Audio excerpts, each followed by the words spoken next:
Hop, yozayli bo'lyapti. Bu yerda yozamiz deyishyapti. Stolda o'tirganlar yozish bor narsami? Restoran, kafelarda ichkilik sotadi-yu.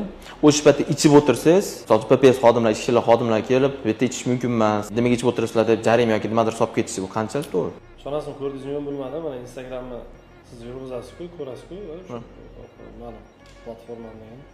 Xuddi shunaqa bitta murojaat keldi, ya'ni bitta viloyatda xuddi shunaqa holat bo'lgan.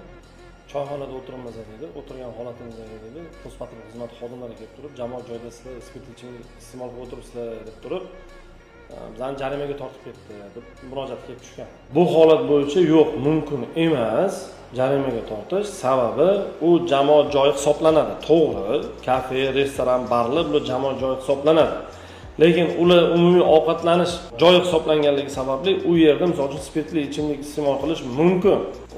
U joylarda ruxsat etilgan, belgilangan ruxsat etilishi. Qayerlarda mumkin emas? Misol uchun xiyobonlarda, ko'chalarda, misol uchun deylik anhor bo'ylarida, umuman belgilanmagan joylarda spirtli iste'mol qilish bu mumkin emas. Bu bo'yicha ma'muriy javobgarlik to'g'risida kodeksga asosan javobgarlik bo'lishi mumkin. Lekin kafe, restoran, bar, choyxonalarda iste'mol qilgani bo'yicha uning uchun javobgarlik belgilanmagan. U javobgarlik belgilanganligi bu noto'g'ri hisoblanadi va mazkur belgilangan javobgarlik bo'yicha sudga murojaat qilib turib, javobgarlikdan ozod qilsa bo'ladi.